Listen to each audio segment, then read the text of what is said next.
18절 말씀입니다. 차이신 줄 알고 봉독 드리겠습니다. 내가 너희를 다 가리켜 말하는 것이 아니라 내가 나의 택한 자들이 누구인지 알미라. 그러나 내가 내 떡을 먹는 자가 내게 발꿈치를 들었다 한 성경을 응하게 하려는 것이니라. 지금부터 이 일이 이루기 전에 미리 너희에게 이름은 일이 이룰 때에 내가 그인 줄 너희로 믿게 하려 함이로라. 19절까지 우선 봉독드렸습니다. 우리는 지금 요한복음 말씀을 통해서 예수님이 아버지께로부터 오셔서 아버지께로 가시는 분이심을 통해서 예수야말로 인간 육신의 몸을 입고 왔지만 그는 원래 본성상 신성을 지니신 분이시다 하는 것을 우리에게 잘 가르쳐 줍니다. 요한복음 메시지야말로 예수 그리스도를 통해서 우리가 영원을 바라볼 수 있도록 우리가 지상에 살고 있지만 영원한 세계로 우리의 삶의 의미와 목적이 이제 연결되는 그런 놀라운 말씀이 요한복음의 메시지입니다. 우리는 지금 12장부터 지지난 시간부터 아버지께로 가시는 예수, 그러니까 하나님 아버지께로부터 이 땅에 오셨다가 다시 아버지께로 가시는 이 내용을 우리가 지금 공부하고 있는데, 우선 가시는 준비가 12장에서 16장까지 나타나 있습니다. 제자들에게 내가 이래 해서 이제 가게 된다. 그러면서 제자들을 위로도 해주고 내가 갔다가 다시 온다. 반드시 가긴 하지만 또 다른 보혜사 성령을 너희에게 보내주어 너희를 진리 가운데로 인도해 갈 것이다. 이렇게 지금 예수님이 이제 죽으러 가시면서 물론 죽고 나서 부활하고 또 성천에서 하나님 보좌 우편으로 가시지만은 일단은 이제 그 죽음의 과정을 거쳐야 되기 때문에 제자들에게 예고도 해주고 교훈도 해주고 위로도 해주면서 이제 복음을 전달해 주고 있습니다. 우리는 지난 시간 17절, 3장 17절까지 말씀을 우리 공부했는데 13장이 바로 그 교훈을 통해서 증거를 해 주시는 내용인데 18절로부터 20절까지는 제자들 중에 주를 영접치 않을 자, 가룟 유다에 대해서 예수님 알고 있습니다. 그것을 이제 지적해 주는 장면인데 한번 보십시다. 내가 너희를 다 가리켜 말하는 것이 아니라 내가 나의 택한 자들이 누구인지 알미라. 그러니까 제자들 12명이 다 택한 자가 아니라 그 중에 어떤 한 자가 이제 배반할 것이라는 거죠. 그러나 내가 떡을 먹는 자가 내게 발꿈치를 들었다 한 성경. 이 시편에 나오는 말씀인데 시편에 그러니까 가룟 유다가 배반할 것까지 이미 어떻게 되어 있습니까? 그 예언이 되어 있습니다. 떡 먹는 자가 내게 발꿈치를 들었다 하는 것이 배반을 한다 이런 뜻인데 한다 한 성경을 응하게 하려는 것이라. 그러니까 예수님 당시에 시편에 이미 떡을 먹는 자가 발꿈치를 든다. 이제 이게 예수님을 배반한다 이런 뜻인데 이 가룟 유다. 가룟 유다의 배신이 이미 시편의 예언의 그 성취라는 거죠. 참 이건 뭐 놀라운 그 말씀이에요. 예수님이 이 땅에 오실 것뿐만 아니라 예수님을 팔아서 넘기게 될 가룟 유다의 그 모든 행태, 그런 일거수일투족도 성경을 응하게 하려고 그랬다는 거죠. 그래서 왜 그렇게 했는가? 19절 이유가 나옵니다. 지금부터 이 일이 이루기 전에 미리 너희에게 이름은 그렇지 않습니까? 이 일이 이루기 전에 미리 너희에게 이렇게 알려주는 것은 이름은 이 일이 이룰 때에 뭐라고요? 내가 그인 줄 너희로 어떻게 하려고? 믿게 하려고. 그러니까 이걸 미리 안 가르쳐주면 예수님이 지금 여기서 미리 알려주는 거죠.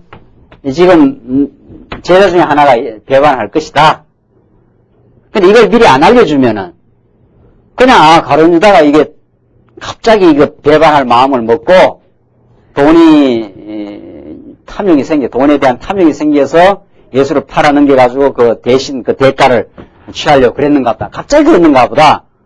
뭐 그렇게 그냥 가룟 유다의 한 인간의 배신으로 그냥 끝나버리는 거죠. 근데 이거 미리 일러주는 것은 오늘 성경 본문이 그렇게 돼 있죠. 이걸 미리 너희한테 가룟 유다 앞으로 배반한다 이렇게 일러주는 것은 이 일이 이루어졌을 때 내가 그인 줄 너희를 하여금 어떻게 하려고요? 믿게 하려고 그랬다. 아하, 예수님께서 떡 먹는 자 중에서 발꿈치를 드는 자가 있다.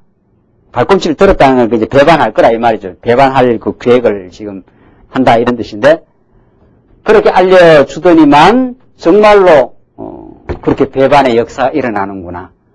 그러니까 미리 앞으로 될 일을 알려줌으로 그 일이 이루어졌을 때 예수님이 내가 그인 줄이라는 게 이 메시아인 줄 이런 말이죠.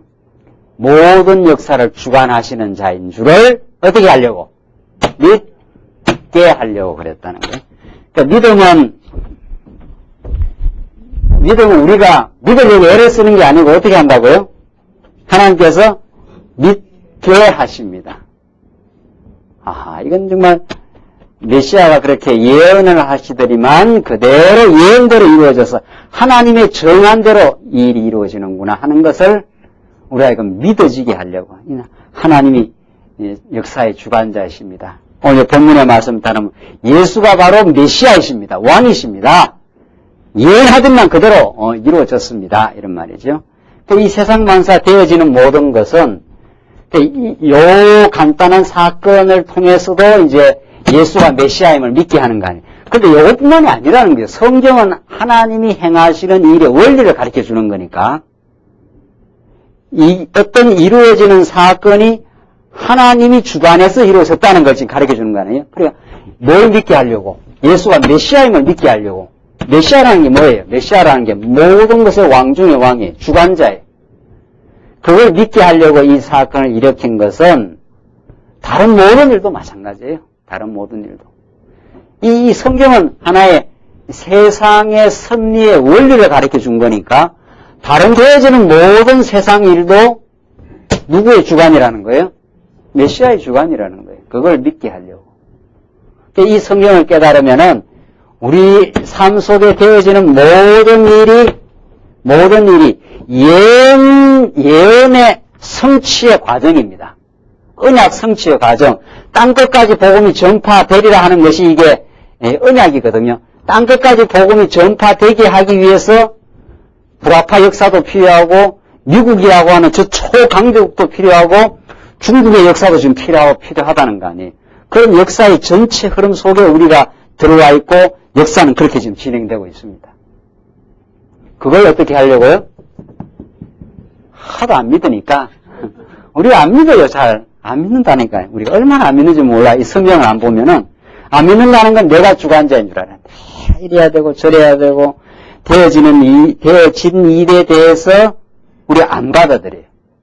되어진 일이 하나님의 전능한 솜씨라는 걸 안 받아들이고 그에 대해서 후회를 한다든가 안 이루어질 일이 이루어졌다고 생각한다거나 그래서 우리가 괴로운 거거든요. 지금 되어진 일도 지금 잘 안 받아들이는 거 아니에요? 네? 그리고 앞으로도 내가 이렇게 하면 이렇게 되고 저렇게 하면 저렇게 된다는 거예요. 그래서 이 머리가 복잡한 거거든요. 그러니까 오늘 성경의 말씀은 지금부터 이 일이 이루어지기 전에 미리 너에게 이르면 앞으로 미리 어떤 일이 이루어지는데 이루어지는 게 뭡니까? 그걸 한자 말로 말하면 그게 성취예요. 성취. 이 한자 말로 말하면 미리 너에게 이르면 그게 예언이고 미리 말하는 거 아닙니까? 미리 너에게 말한 이 일이 이루어졌을 때 하하 이게 우연히 된 일이 아니구나. 그냥 가룟 유다가 갑자기 배반한 일이 아니라 언제 이미 예언해놨구나. 시편에 가룟 유다 마음이 싹 돌아가도록. 사람 마음이 돌아가는 게 그 사람 마음이 돌아가는 게 아니라는 거 아니에요.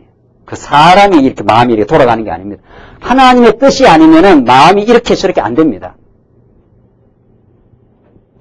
지금 여러분들이 어떤 선택의 기로에 나와 있습니까? 이렇게 해도 해볼까, 저렇게 해도 해볼까. 저도 그런 게 있어요. 저도 지금 이렇게 해볼까, 지금 저렇게 해볼까 하는 게 있거든요. 이게 어디로 할지 몰라요, 어디로. 정말 이 사람 마음, 자기 마음 모르는 겁니다. 예. 정말 마음이 어디로 할지 몰라요. 그러니까 무엇이 이쪽으로 가볼까, 저쪽으로 갈까, 지금 두 개를 따졌지 않습니까? 근데 어느 쪽이 좋아 보였어요?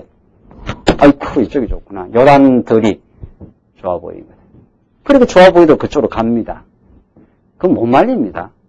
사람 마음 움직여 나가는 게. 그게 하나님의 주권적 작정대로 움직입니다. 작정대로.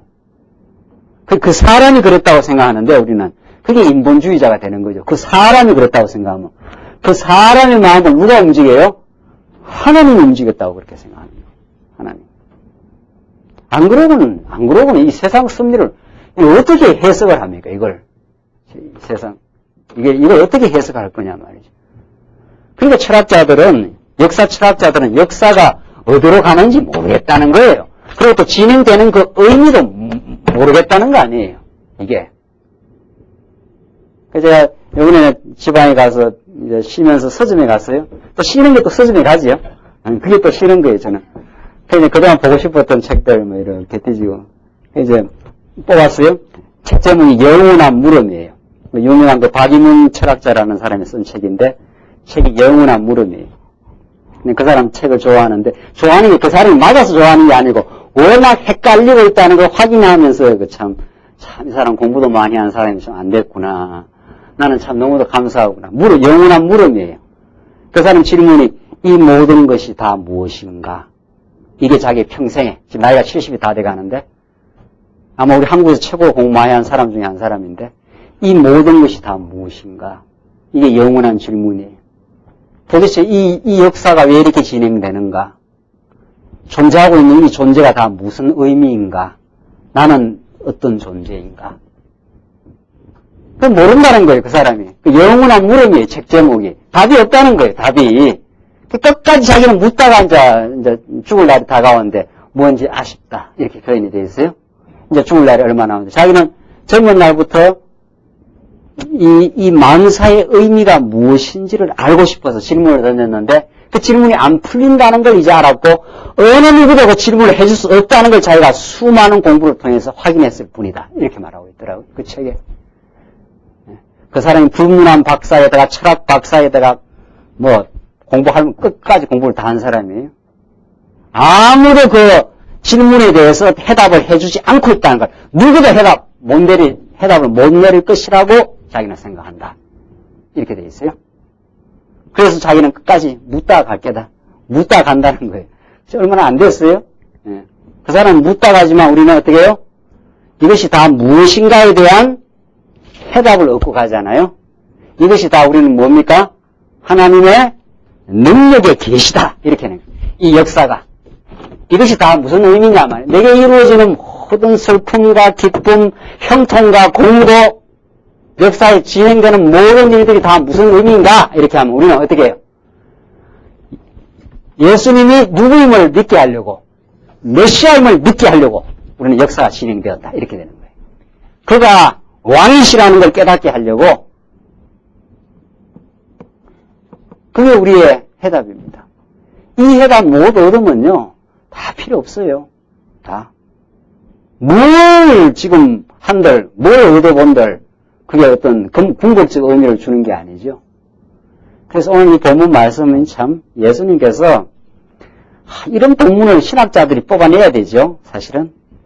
지금부터 이 일이 이루어지기 전에 미리 너에게 이르면 미리 가르쳐주는 것은 이 일이 이룰 때에, 이 일이 성취가 될 때에 내가 그인 줄 너희로 어떻게 해요? 믿게 하려고 함이라. 그래서 성경은 전부 다 언약을 해놓고, 언약, 다른 표현을 말하면 예언이죠. 예언을 해놓고 이루어준다는 거예요. 이게 이럴 때, 그런 메시아였습니다. 이렇게 우리가 믿게 하려고. 그러니까 땅끝까지 복음이 전파된다 했는데 100년 전에 미국 우리 선교사들이 여기에 들어와서 복음을 전파해 줬고, 그래서 지금 우리가 이렇게 예수 믿고 있지 않아요?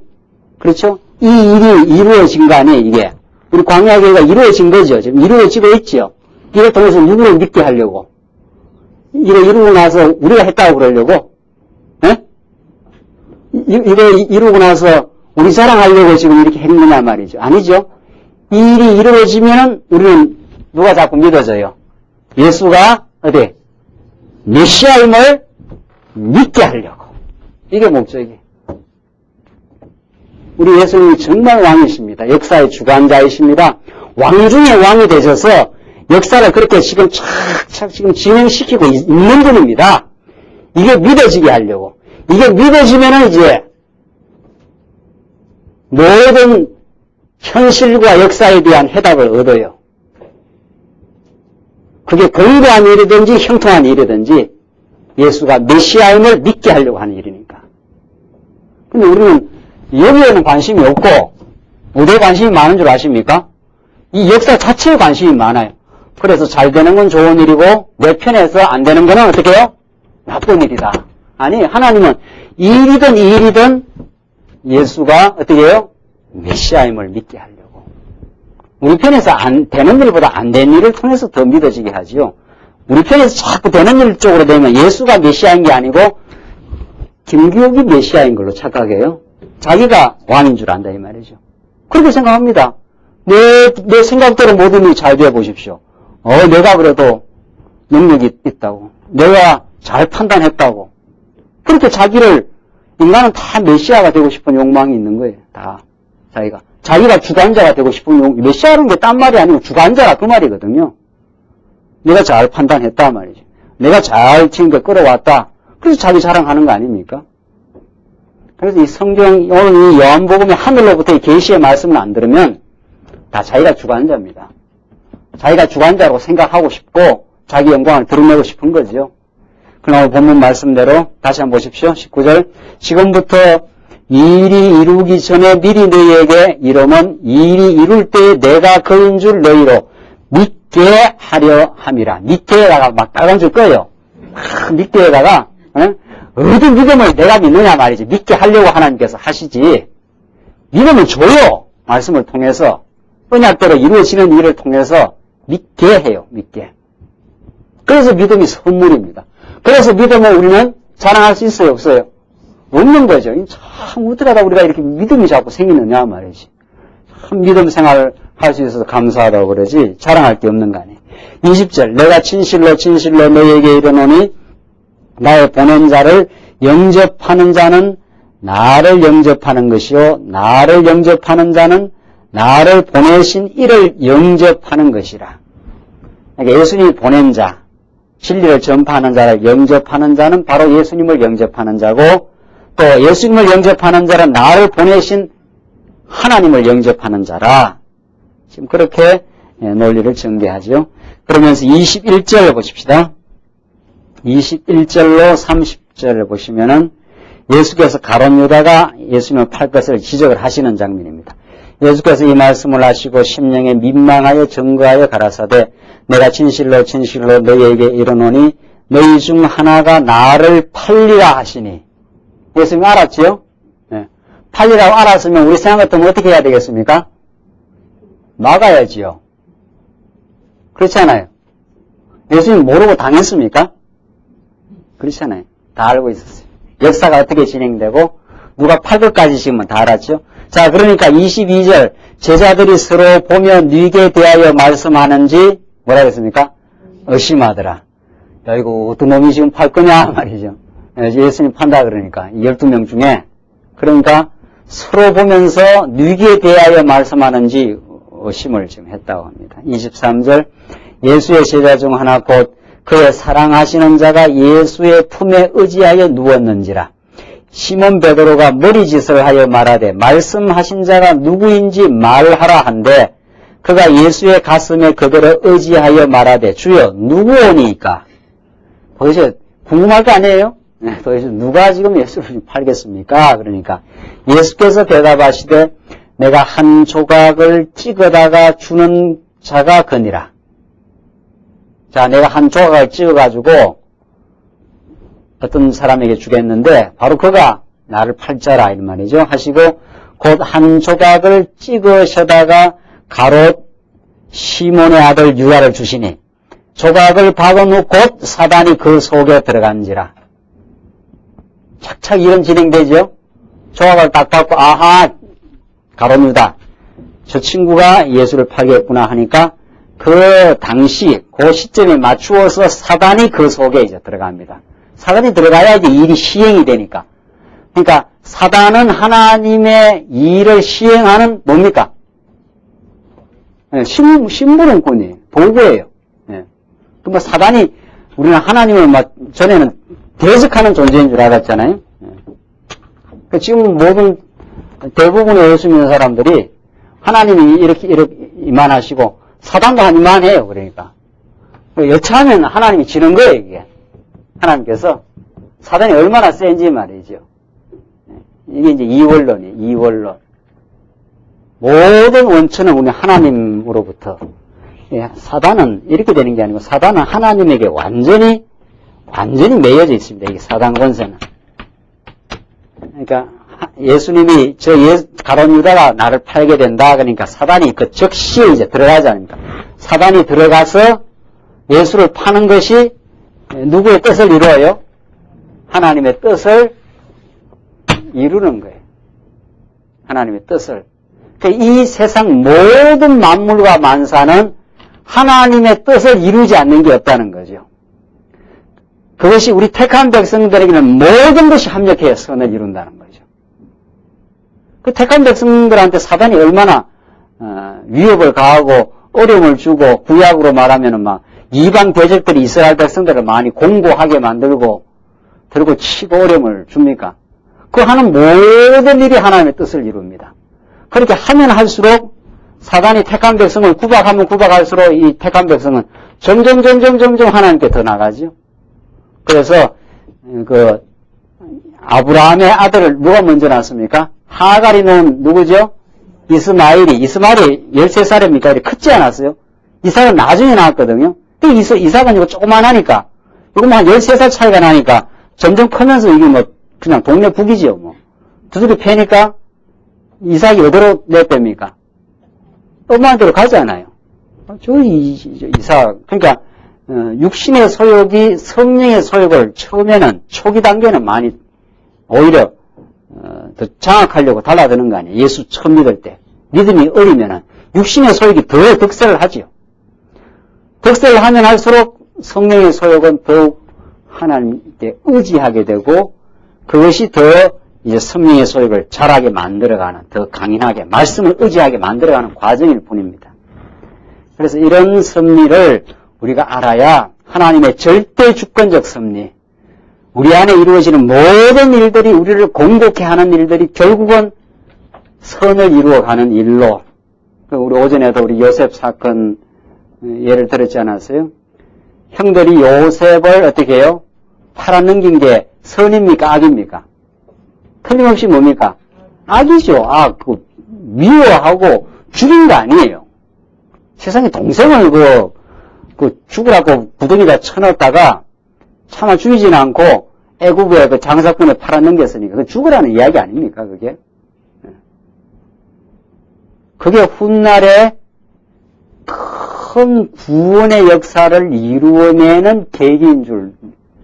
그 당대는 형들도 몰랐고 야곱도 몰랐고 팔려간 요셉도 몰랐죠. 그게. 그러니까 우리 오늘날 지금 되어지는 일은 여러분과 저의 신앙을 광야의 길을 강하게 만드는 말씀운동이 퍼져나가게 만드는 역사일 뿐입니다. 그러니까 우리는 실현이 와라는 거죠. 더 들고 치면은 우리 영혼은 더 하나님께로 더 백합화 향기가 더 멀리 퍼져나가는, 바람이 불어야 퍼져나가요. 바람이 불어야. 그래서 안정이라는 것은 사실은 하나님 안에서 안정이지 삶의 현실은 시련의 연속입니다. 계속.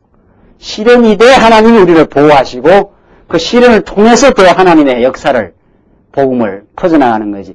내 주위에 어려움이 없었으면 좋겠다. 이게 아니라는 거 아니에요. 이 광야인데 이 어려움이 없을 수가 있습니까? 땅 파갖고 지하로나 들어가면 몰라도. 광야는 그냥 계속 바람이 불어요. 바람이. 계속해서 가는 곳마다 돼지 기다리고 있다니까. 불뱀도 있고 정갈도 있고 위험한 땅도 건너야 되고 그런 의미하고 사는 거죠. 뭐 하나 지나가면 평안이 오는 게 아니라, 여건의 평안이 오는 게 아니라, 또 지나가면은 새로운 도전이 올 뿐이고, 지나가면 새로운 복등이 튀어나와서 또 도전에 들어오지만, 그 속에서 하나님을 배우는 그 강렬한 신앙의 성장 속에 안정이 있습니다. 여건과 아무 도전이 없는데 마음에 안정이 있는 게 아니고, 불어닥치는 시련 속에서 하나님을 배워가는 그 믿음 속에 안정이 있어요. 무슨 말인지 아시겠습니까? 그게 하나님이 광야를 그렇게 만들어 놨어요. 김 목사 그렇게 말하는 게 아니라, 김 목사의 무슨 철학도 아니고, 이거는. 하나님 그렇게 만들어 놔서 그렇게 그때그때마다 불기둥과 구름기둥이 우리를 인도해 가시기 때문에 안정이에요. 그래서 말씀이 우리를 인도해 간다는 믿기 때문에 안정이 오는 거지, 모든 형편이 다 안정되어서 안정이라는 게 아니라는 거죠. 그러면 하나님을 떠난다는 거 아닙니까, 오히려. 자, 그래서 지금 사단이 들어가는 역사가 하나님의 뜻을 지금 이루는 지금 역사를 지금 만들어 갑니다. 그러니까 이에 예수께서 유다에게 이르시되 뭐라 그럽니까? 내 하는 일을 어떻게 해요? 속히 하라 하시니. 참 예수님도 이상한 말씀 하세요. 네. 야, 이놈의 새끼야, 네가 날 팔아? 이렇게 나와야 되는데 그게 아니잖아요. 네 하는 일을 어떻게 해요? 속히 하라. 어서 가서 해라. 날 팔아 넘겨라 이 말 아닙니까? 팔아 넘겨야 하나님 뜻이 이루어지니까.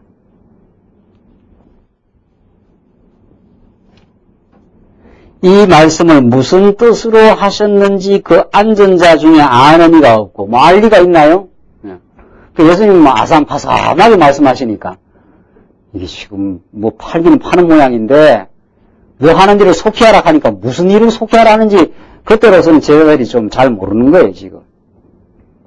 어떤 이들은 유다가 동계를 맡았으므로 명절에 우리의 쓸 물건을 사라 하시는지, 혹 가난한 자들에게 무엇을 주라 하시는 줄로 생각하더라. 아마 가난한 사람한테 뭘 좀 주라고 하는가 보다. 속히 하라 했으니까. 그러니까 예수님의 예수님이 지금 말씀하시는 그 하나님의 뜻의 차원을 제자들이 모르는 거죠. 아, 가난한 사람한테 뭘 주라 하는지, 명절날 우리 쓸 물건을 좀 사오라고 하는 건지 모르는 거죠. 역사는 진행이 되는데 제자들의 시각은 이 현실에 늘 매여 있기 때문에 뭐 예수님께서 뭐 가난한 사람인데 뭘 주라고 하는가 보다, 안 그러면 우리 명절날 우리 쓸 물건을 좀 빨리 가서 사오라고 하는가 보다, 동계를 맡은 지금 요즘 말하면 재정집사님 조심하셔야 돼요. 배신의 그 역사가 있을지 모르잖아요. 자, 그러니까 뭐 그렇게 이제 현실만 보고 이야기하는 거죠, 현실. 근데 예수님은 하나님의 뜻이 지금 가룟 유다를 통해서 지금 진행이 되고 있지 않습니까? 가룟 유다를 통해서 역사가 진행이 돼요. 그러니까 그걸 지금 요한복음은 하늘의 뜻과 인간의 생각의 그 갭을 언제나 지금 말해주고 있죠. 이걸 통해서 우리로 하여금 하늘의 뜻을 기억하며 살아가게 하시려고, 오늘 우리 현실에서 어떤 일이 되어도 이 하나님의 뜻이 지금 이루어지고 반영되고 있다고 우리를 하여금 믿게 하려고. 우리는 현실에서 어떤 일이 이게 좋다 나쁘다 이렇게 자꾸 판단하거든요. 우리는 좋다 나쁘다 같다는 게 아니라 우리한테 나쁜 거든 좋은 거든 누구의 뜻을 이루어가요? 하나님의 뜻을 이루어 간다 이 말이죠. 그러니까 우리는 여기에 속한 자기 중심의 판단에서 어느 판단으로 우리의 생각을 옮기게 하는 거, 하나님 중심의 생각을 옮기게 하는 거, 그게 성경의 계시의 말씀이죠. 하나님의 계시, 하나님을 열어 보여주는 것은 여기에 매여 있는 우리의 생각을 이쪽으로 지금 옮기게 하는 거죠. 내 생각과 너의 생각이 워낙 다르니까 이 계시의 말씀을 듣지 않으면은, 그러니까 우리 편에서 형통한 일이든지 우리 편에서 공부한 일이든지 하나님의 정한 뜻을 지금 실현하고 있다고. 그래서 꽃표가 없어지고 나중에 다 무슨 표만 생겨요? 네? 꽃표가 자꾸 사라지고 무슨 표만 생겨요? 그래서 공표만 생긴다니까요. 그래서 그 범사 뭐라 그럽니까? 감사하고 범사 하나님 인정이라 표현이 그런 뜻입니다. 저게 우리 생각으로는 잘 안 되죠. 안 되는 게 아니라 죽어도 안 되는 거예요. 우리 인간의 생각으로는 성령께서 하늘 문을 열어가지고 오늘 요한복음 메시지처럼 하늘로부터 예수가 내려와야 돼요. 그래서 다시 하늘로 다시 올라가셔야 돼요. 그래 하늘이 뚫려야 저 생각이 떠오릅니다. 전부 공표예요. 그러니까 전부 긍정적이에요. 나한테 불리한 일이 있죠. 어려운 일이 있어요. 우리 교회에 어려운 일도 있지 않아요. 그 어려운 일이 없다는 게 아니에요. 있는데 그 해석을 하나님이 하셨다고 하고 그것이 우리를 더 강건하게 하신다는 해석을 공표로 한다 이 말이죠. 공표 꽃표의 사연을 아십니까? 예. 우리 얼마나 공표하고 꽃표하고 하는 줄 아십니까? 내 중심으로 옳다 그러다 이거는 맞다 그러다 이렇게 하거든요. 그게 안 할 수는 없어요. 인간이 어떻게 안 하고 살겠어요. 보는 거 공표 보는 거 꽃표 이렇게 하지요. 그러나 거기에서 제자들이 머물고 있거든요. 하나님은 예수님은 이 하늘의 뜻을 이제 가르쳐줘요. 이걸 불가피하게 하고 나서 하나님의 뜻을 이루지 이렇게 해야 우리 마음의 위로가 되지요. 내게 불리하고 어려운 일도 내게 형통하고 좋은 일도 지금 하늘의 뜻을 이루어가는 과정이니까 지금. 그래서 제자들은 예수님의 이 깊은 뜻, 가룟 유다를 통해서 가룟 유다의 배신을 통해서 하나님의 정한 뜻을 지금 이루어가고 있다는 것을 그 당시는 몰랐다는 거죠. 30절 유다가 그 조각을 받고 곧 나가니 밤이르라. 떡조각인지 빵조각인지 하여튼 하나를 받고 곧 나가니 이제 밤이 이르고 이제 예수님을 팔 타이밍에 이제 점점 이제 가까이 가고 있습니다. 31절 보십시다. 13장 31절입니다. 예수께서 가실 것을 말씀하고 서로 사랑하라고 하십니다. 31절. 저가 나간 후에 예수께서 가라사대 지금 인자가 영광을 얻었고 하나님도 인자를 인하여 영광을 얻으셨도다. 이 영광이라는 게 뭡니까? 예. 지금 인자가 영광을 얻었다는 거예요. 가룟 유다가 뭐하러 가는데 지금? 팔로 지금 가는 그게 그래서 십자가에서 고난받고 죽으시는 그것이 영광이에요. 이게 하나님의 영광을 보여주는 그 무궁한 하나님의 은혜와 사랑을 보여주는 그 계시의 방법입니다. 그러니까 우리의 사람의 생각하고는 너무도 다른 거죠. 예수님이 곧 이제 팔려가고 제자들한테 배반을 받고 팔려가고 이제 십자가에 죽으시는데 그게 영광이라는 거예요. 지금 인자가 영광을 얻었고 했잖아요. 가룟 유다가 지금 팔로 가는 판인데 그걸 영광으로 예수님은 그렇게 해석을 하죠. 하나님의 뜻이 지금 이루어지는 이제 타이밍이라는 거죠. 하나님도 인자를 인하여 영광을 얻으셨도다. 만일 하나님이 저로 인하여 영광을 얻으셨으면 하나님도 자기로 인하여 저에게 영광을 주시리니 곧 주시리라. 소자들아 내가 아직 잠시 너희와 함께 있겠노라. 너희가 나를 찾을 터이나 그러나 일찍 내가 유대인들에게 너희는 나의 가는 곳에 올 수 없다고 한 것과 같이 지금 너희에게도 이러노라. 내가 이제 곧 죽으러 간다 이 말이죠. 그래서 나의 가는 곳에 이제는 따라오지 못한다. 지금 그렇게 말씀하십니다. 그러면서 34절 새 계명을 너희에게 주노니 서로 사랑하라. 내가 너희를 사랑한 것 같이 너희도 서로 사랑하라. 이게 예수님이 주신 새 계명입니다. 이 계명은 부담스럽고 무거운 계명이 아닙니다. 그러니까 십계명은 완전히 달라요. 십계명은 외부에서 우리를 강요해 들어오는 법입니다.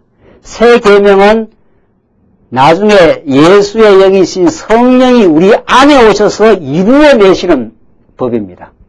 이걸 그리스도의 법, 사랑의 법, 성령의 법 이렇게 사도 바울은 해석을 합니다. 나중에. 그러니까 달라고 한참 다릅니다. 율법은 율법과 새 계명. 율법은 밖에서 강요해 들어오고 못 지키면 정죄하는 법입니다. 못 지키면 우리를 죽여요. 율법은. 그래서 이거는 돌비에 새긴 법이라 그러고 새 계명은 밖에서 이렇게 하라 이렇게 하는 게 아닙니다. 너 지켜야 된다 이렇게 무겁게 우리에게 무거운 짐으로 다가오는 게 아닙니다. 우리는 못 지켜요. 사랑의 법은 우리의 옛사람은 죽었다 깨도 못 지켜요. 죄인이기 때문에 우리가. 그렇죠? 저희는 하는 것마다 사랑하는 게 아니라 하는 것마다 탐욕을 부리고 하는 것마다 미워하는 것 뿐이에요. 우리 인간은 우리 영혼을 참으로 순수하게 사랑 못합니다. 그러니까 제가 그걸 좀 극적으로 표현해서 우리에게는 무슨 얼어 죽을 사랑이 있느냐 내가 그랬잖아요. 사랑이 얼어 죽을 사랑이에요. 없다 이 말이에요. 그러니까 절대로 우리 옛사람에게는 그게 사랑 타령하는 건 아니에요. 정말 우리 교회에서는 사랑 타령하는 게 아닙니다. 사랑이 없다고 고백할 뿐입니다. 하나님 아버지, 우리는 사랑을 할 수 없는 존재였습니다. 그런데 하나님이 우리를 사랑했습니다. 그 말만 하는 거죠. 사람이 사람에게 사랑을 요구할 수가 없습니다. 사람이 사랑을 요구할 수가 없는 존재예요, 우리가. 갈등은 거기서부터 생깁니다. 절대로 사랑할 수 없는 존재입니다. 자기를 우리는 너무도 사랑하기 때문에 우리는 이웃을 사랑하는 존재가 아닙니다. 근본적으로. 그래서 제가 표현하기로 시집가고 장가갈 때 자기 좋은 사람 선택했다는 거 아니에요. 다 자기 유리한 사람 선택하는 겁니다. 사랑하기 때문에 하는 게 아닙니다.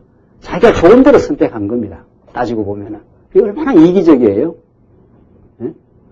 혹시 자기 안 좋은 데 선택한 사람 있습니까? 네? 자기가 안 좋다고 생각한 사람 있습니까?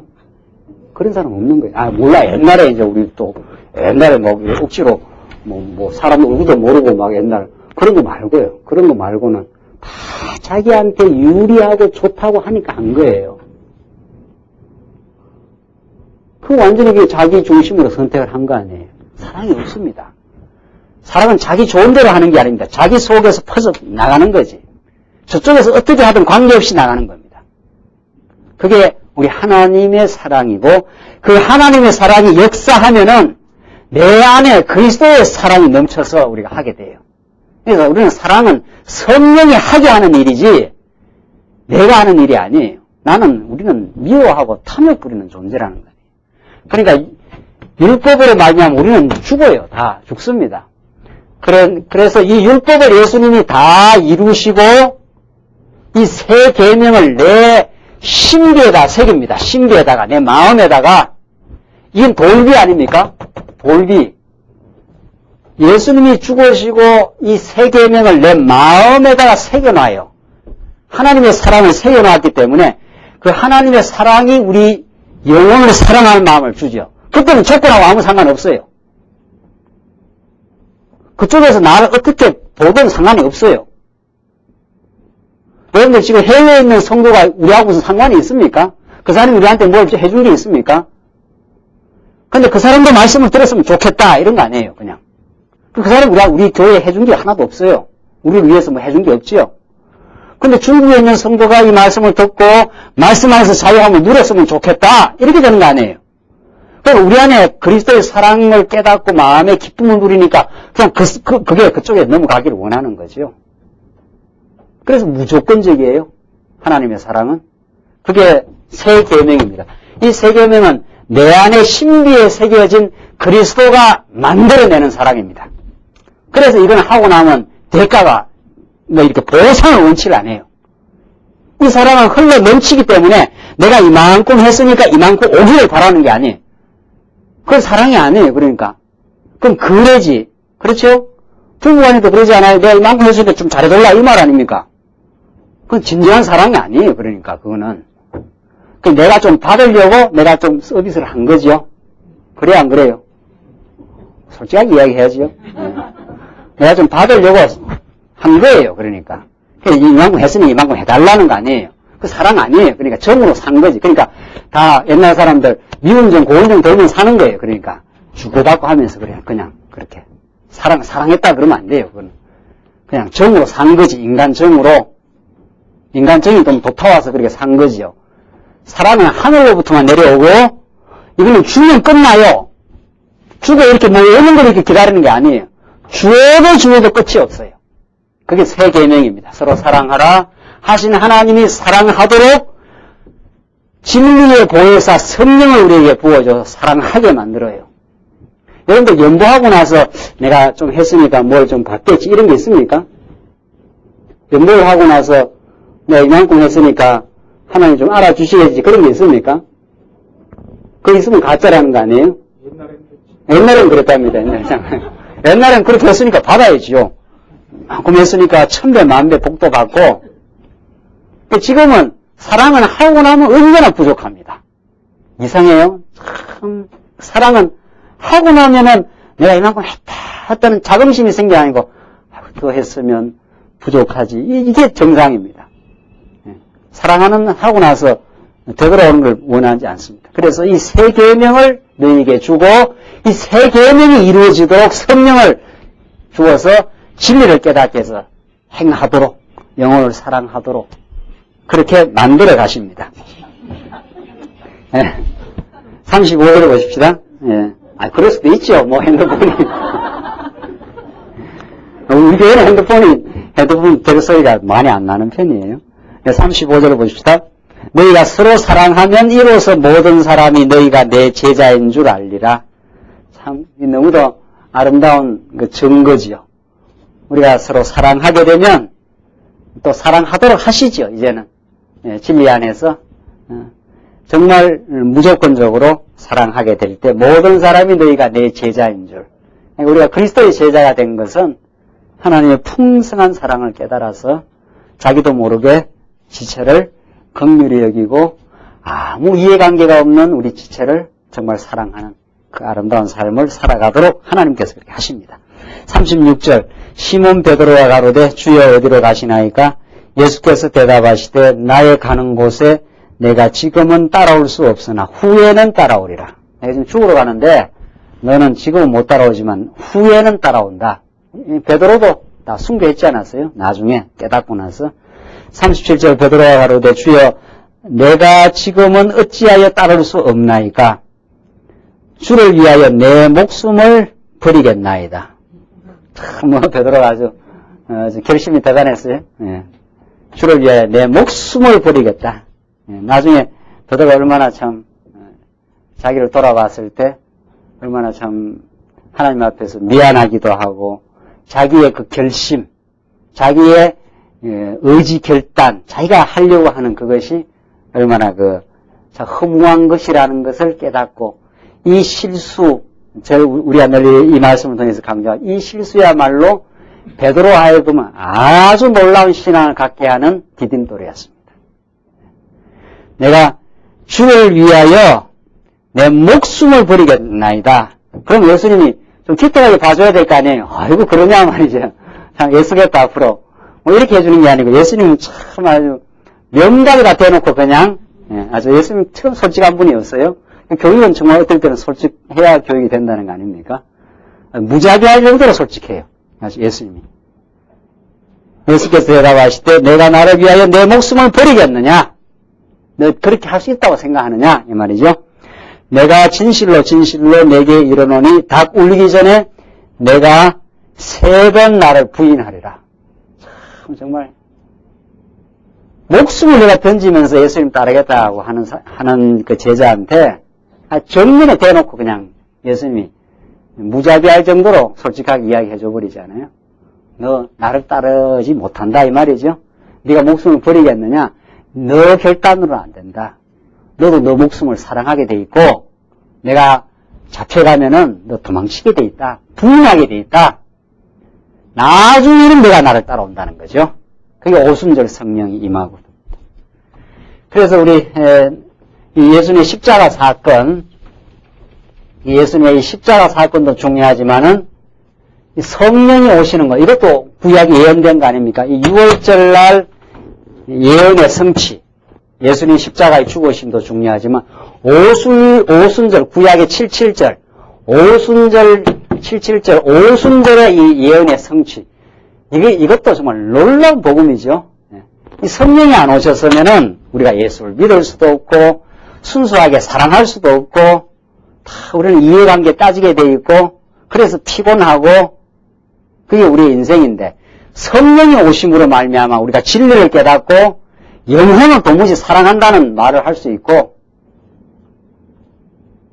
우리 과거에 우리 인생에 할 수 없었던 정말 그 아름다운 사랑, 과거에 우리가 했는 건 전부 다 이해관계에 의해서 내 핏줄에 의해서 그렇게 한 사랑이죠. 그건 정 아닙니까? 내가 낳았으니까 그냥 마음이 끌리는 거. 그거는 아가페 사랑이 아니에요. 자기의 그냥 핏줄인가 그냥 끌리는 것 뿐이에요. 그런데 우리 예수 안의 사랑, 우리 이국 땅에 있는 사람들과의 사랑의 교제는 아무 관계가 없어요. 무슨 이해관계가 있느냐 말이죠. 사도 바울이 골로새 교회 성도들한테 얼굴도 모르는 사람한테 그렇게 편지를 열심히 쓰고 있지 않아요? 얼굴도 모르는 사람한테 복음을. 이게 이해관계를 초월하는 정말 아름다운 그리스도의 사랑입니다. 교회 안에 교회 식구라는 게 보통 식구가 아니에요. 그러니까 물론 우리 가족들 중요하지요. 우리가 다 중요하지만은 가족을 뛰어넘습니다. 이 교회 가족은 알고 보면은 가족을 뛰어넘어요. 우리는 하나님의 진리로 만난 가족이기 때문에 그래서 여기 천국이 임합니다. 여기서 우리 진리의 깨달음과 믿음의 분량만큼 천국을 임해요. 서로를 이용하려고 그러는 그 관계가 점점 여기는 사라진 곳이거든요. 그러나 세상 어디에도 그렇지 않습니다. 세상 어디에도. 베드로가 지금 내 목숨을 버리겠다. 그러니까 예수님 안 된다는 거예요. 내가 나를 3번 부인한다. 너 결단으로 안 된다. 성령이 오셔서 이루어내는. 성령 오고 나서 베드로 3번 진짜 부인하지 않아요? 3번 부인하고 꼬꾸다 핵 하고 다시 울었거든요. 베드로가 아차 깨달았죠. 내가 예수님을 따라갈 수가 없구나. 예수님 죽는 자리까지 간다고 했는 그 결단이 얼마나 허망한 걸 깨닫고 얼마나 무참했습니까, 베드로가. 그것이 베드로의 평생의 신앙의 바탕입니다. 하나님은 그 실수, 베드로의 그 어리석음을 바탕으로 해서 이제 신앙을 키워가요. 이게 놀라운 하나님의 섭리죠.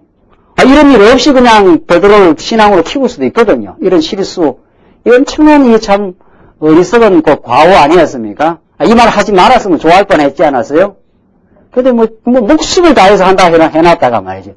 3번이나 거듭 예수님 보는 앞에서 부인을 했으니까 도무지 예수님 얼굴을 볼 수 있나요? 우리가 다 그런 존재들이에요.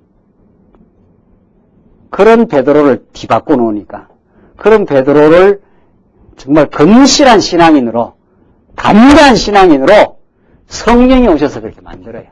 그래서 성령 오심은 놀라운 복음입니다. 여러분과 저에게 성령이 오셔서 이렇게 지금 진리가 깨달아지고 우리가 서로 사랑하며 살아가는 이 천국을, 모형을 지금 만들어가고 있는 중이죠. 그래서 요한복음은 다음에 이어질 사도행전에 나타날 성령을 이제 조금 있으면 약속을 해 주십니다. 자, 그래서 14장 넘어가시면은 이제 약속을 통한 14장에서 16장 제자들에게 이제 위로하는 장면인데, 너희는 14장 보십시다. 14장은 약속을 통한 위로인데 1절로 4절 제자들에게 다시 오실 것을 약속하시며 위로해 주십니다. 내가 가긴 간다. 너희들 이제 떠난다. 떠나고 너희들이 이제 환란을 이제 겪게 돼 있다. 그러나 내가 반드시 다시 오신다는 거죠. 이 약속을 통해서 제자들에게 마음의 평강을 허락하는데 14장 봅시다. 1절로 4절 너희는 마음에 근심하지 말라. 하나님을 믿으니 또 나를 믿으라. 내 아버지 집에 거할 곳이 많도다. 그렇지 않으면 너희에게 일렀으리라. 내가 너희를 위하여 처소를 예비하러 가노니 가서 너희를 위하여 처소를 예비하면 내가 다시 와서 너희를 내게로 영접하여 나 있는 곳에 너희도 있게 하리라. 예수님 이제 죽으시고 부활하셔서 성천하시고 역사가 진행되고 나서 때가 차면 다시 이제 반드시 온다. 너희 처소를 내가 다 가서 예비해 놓고 오겠다. 쉬운 비유로 말하면 예수님은 처음 초림 오셔서 하나님의 택한 백성들과 약혼을 하고 가신 거죠. 약혼을 하고. 그 약혼 기간이 제법 길어요. 약혼 기간이 아주 시련이 많아요. 근데 이게 시련이 많을수록 다시 오실 메시아를 더 강렬하게 우리가 더 간구하고 소망한다는 거죠. 내가 준비했다가 다시 와서 너희를 인도해 가겠다. 이게 예수님의 그 약속의 메시지입니다. 이 약속 반드시 살아있고 다시 반드시 오십니다. 예수님. 그래서 우리 이 땅 위에 모든 걸 다 잃어도 이 땅에서 우리에게 엄청난 시련의 바람이 불어와도 우리의 영원한 남편 되시는 예수님의 약속이 살아있고 그가 백마 타고 반드시 오셔요. 그래서 모든 우리를 괴롭혔던 어둠의 권세들을 다 무지경에 쳐넣고 우리를 영원한 천국으로 우리를 인도해 가십니다. 그러니까 도마가 뭐라 그런가 보십시오. 도마가 가로되 주여 어디로 가시는지 우리가 알지 못하거늘 그 길을 어찌 알겠삼나이까. 지금 제자들은 예수님의 프로그램을 모르는 거죠. 도대체 어떻게 하겠다는 건지. 그래서 불안하기만 하고 진짜 예수님 십자가 못 박았을 때는 다 도망쳐버렸지 않았습니까? 다 흩어졌어요. 6절 예수님 뭐라고 말씀하십니까? 예수께서 가라사대 내가 곧 길이요 진리요 생명이니 나로 말미암지 않고는 아버지께로 올 자가 없느니라. 그래서 예수님이 하늘로부터 오셨다가 아버지께로 오셨다가 아버지께로 가심으로 우리로 하여금 하나님을 알 수 있는 하나님께로 갈 수 있는 그 길이 되셨어요. 이 길이 한자로 도 아닙니까? 노자 도덕경의 제일 처음이 도가도 비상도입니다. 도를 도라 말하면 그건 항상 그러한 도가 아니다. 노자 철학의 제일 핵심 개념이 동양 철학의 제일 근본적이고 핵심 개념이 이 도입니다. 이게 머리 숫자 아닙니까? 머리가 가는 걸 따라서 그 길이라. 거의 이게 복음의 뜻을 갖고 있는 건데, 이 중국 사람이 이 중국 문자를 만들 때 정말 이 머리 숫자, 우리는 이 머리가 가는 거 아닙니까? 머리가 가는 길을 따라가는 거니까. 예수님은 모르고 이 사람들은 한자를 만들었겠지만은, 우리가 그렇게 이제 보면 참 이 도라는 말은 참 의미가 깊은 단어죠. 이 머리 숫자니까. 머리가 가는 길로 머리가 가는 그 길이 우리의 가는 길인데, 예수님이야말로 우리의 머리가 되시고, 예수님이야말로 아버지께로 왔다가 우리 보이는 세상 살아가고 있는 우리들에게 영원한 아버지의 집으로 인도하시는 도가 되신 거죠. 길이 되셨어요. 그래서 옛날 도사들이 도를 어떻게 하면은, 통하면은 뭐라 그럽니까? 도가 통했다는 거 아니에요? 도가 통했다는 것은 모든 사물의 이치가 깨달아졌다. 그런 뜻입니다. 그 박이문 교수의 표현대로 말하면 이 모든 것이 무엇인가 하는 질문에 대한 해답이 떨어졌다. 이 말이거든요. 왜 나는 살고, 왜 나는 이 땅에 태어났고, 고통을 치러야 되고, 지금 살아가는 의미가 무엇인가? 이 길은 누가 정해놓고 이렇게 지금 가고 있는가? 이 질문에 대해서 해답이 떨어지면 우리는 도가 어때요? 통하면은 도사가 되는 거죠. 그렇죠? 도가 통하면 도사가 되는데. 그걸 찾아보려고 동양 철학자들은 그렇게 애를 썼습니다. 모든 인생의 길을 찾아보려고 했던 사람들이 저 길이 무엇인지, 내가 가는 길이 무엇이고, 나는 왜 이 땅에 왔고, 지금 살고 있고, 어디로 가는 것인지. 그 길을 몰라요, 지금. 모른다는 거예요. 여러분과 저는 그 길을 깨달은 참 너무 복된 삶 속에 있습니다. 예수님이 내가 길이요 했지 않았어요? 그래서 우리 인생의 근본 도가 터져버렸어요. 우리는 근본 길이 우리에게 열렸어요. 어떤 일이 있어도 우리에게 우리 하나님께로 가는 길이 막히지 않습니다. 하나님께로 지금 가고 있고 그 소망 때문에 우리는 이 오늘의 삶을 넉넉하게 소화하고 해석하고 하나님 그 길로 인도해 가신다고 믿습니다. 그 길이 진리요 뭐라 했습니까? 생명이니. 예수님을 경유하지 않으면, 예수님을 깨닫지 않으면 길을 찾을 수 없고, 그래서 모든 건 영원한 물음뿐이에요. 그 철학자가 이야기하는 대로. 그리고 진리를 찾을 수 없어요. 그리고 참 생명의 길을, 영생을 찾을 수가 없습니다. 오늘 여러분과 저는 오늘 요한복음의 메시지를 통해서 우리 이 땅 위에 잠시 잠깐 광야 같은 길을 가지만 우리에게는 영원한 길이 열려서 이제 영원한 물음뿐만 아니라 우리에게는 해답이 떨어졌습니다. 해답이 떨어지고 우리는 그 하나님 안에서 우리의 참된 인생의 길, 하나님을 배우고 경외하는 그 삶 속에 우리를 두셨습니다. 기도하십시다.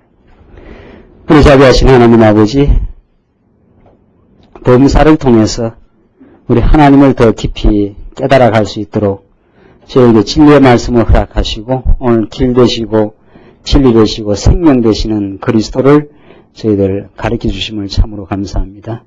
전날에 우리 그리스도를 깊이 깨달지 못했을 때 우리가 얼마나 삶을 해석할 수 없고 자기중심으로 해석하며 낙심하고 좌절하고 괴로워했던 날이 얼마나 많은지 알 수가 없습니다. 하나님 아버지, 우리 인생의 참 주관자가 되시고 우리 영혼의 아버지가 되신 우리 하나님을 예수님을 통해서 이제 하나하나 가르쳐 주심을 감사합니다. 이 말씀이 거칠고 험한 세상 살아가는 우리들에게 참된 하늘의 양식이 되게 하시옵소서. 예수님 이름으로 기도합니다. 아멘.